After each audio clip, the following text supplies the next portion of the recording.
Have you ever met someone who just seems to have a permanent cloud hanging over their head? For us growing up, that person was Willy Grandpa. Now, he wasn't anyone's actual grandpa, but that's what all the kids in the neighborhood called him. He was this solitary figure, always dressed in a crisp, slightly too stiff government-issued uniform, even on the weekends. His house was the one at the end of the block, with the perfectly manicured lawn that no one dared to step on. Willy Grandpa was the self-appointed guardian of neighborhood peace, which to him meant no fun, no noise, and definitely no kids. We were convinced he had some kind of superpower, like ultra-sensitive hearing for the sound of a bouncing ball or the faint echo of laughter. The moment our street hockey game got a little too exciting, or our hide-and-seek shouts reached a certain decibel, his front door would swing open.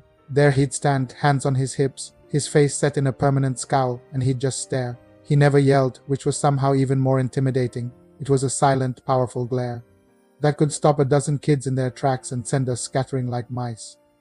He'd just watch us go, then turn and walk back inside, leaving a trail of quiet in his wake. We used to create all sorts of wild stories about him. Maybe he was a retired secret agent, and our games were interfering with his top-secret surveillance. Or perhaps he was allergic to happiness. The truth, as we'd later piece together from neighborhood gossip, was probably much simpler and a lot sadder.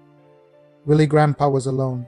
He lived in that big, quiet house all by himself. He was never married, had no kids of his own, and from what we heard, he didn't have any family who visited either. His job with the government was something vague and bureaucratic. We'd see him leave every morning at the exact same time, carrying the same black briefcase, and return every evening at the exact same time. It was a life of rigid routine, devoid of any spontaneity or joy that we could see. His interactions with other adults were just as frosty as his interactions with us. We'd see him at the local market, and he'd often get into these little pointless arguments. He'd grumble at the checkout lady if she was too slow or debate the price of lettuce with a ferocity that was just bizarre.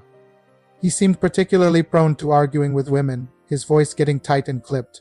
It was like he didn't know how to have a normal, pleasant conversation. Looking back, it's easy to see that his anger was entirely about us playing in the street or the cashier being a few seconds too slow.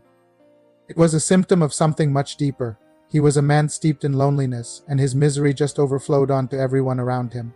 He built walls around his house and his heart, and he chased away anyone who might have tried to get close, including a bunch of noisy but ultimately harmless kids. It was a cycle of his own making. His loneliness made him miserable, and his misery ensured he would always be lonely. One summer, a new family moved in next door to him. They had a daughter named Lily who was about our age. Lily didn't know the rules about Willy Grandpa.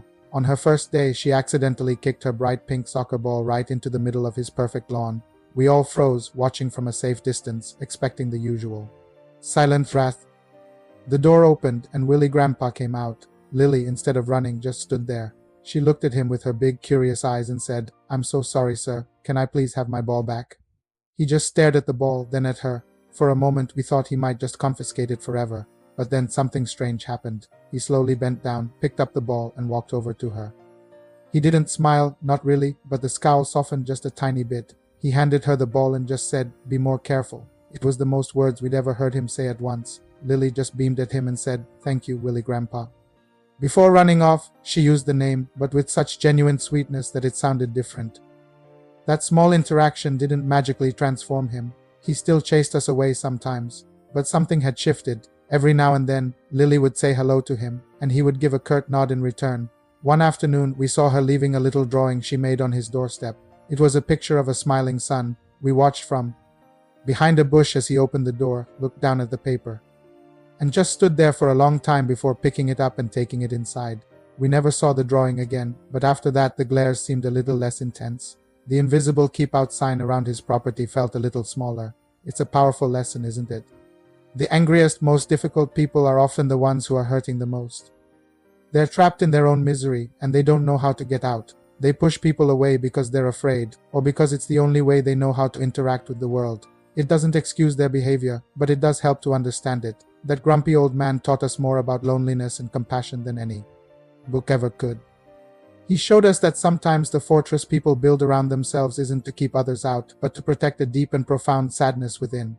And sometimes all it takes is a little bit of unexpected kindness, a simple hello or a childish drawing of a sun to let a tiny crack of light in. We all have Willy Grandpas in our lives, people who seem unapproachable and permanently unhappy. It's easy to just avoid them, to label them as mean and keep our distance. But maybe, just maybe, they're waiting for someone to see past the scowl and the angry words. Maybe they're just waiting for someone to kick a soccer ball into their yard and have the courage to ask for it back with a smile. It reminds us that empathy is a choice, and it's not always an easy one. But choosing to see the hurt behind the anger can change how we see the world, and it might just change theirs a little bit too. Thank you for watching. If you have a story about a Willy grandpa in your own life, I'd love to read it in the comments. Don't forget to like this video and subscribe for more stories. See you next time.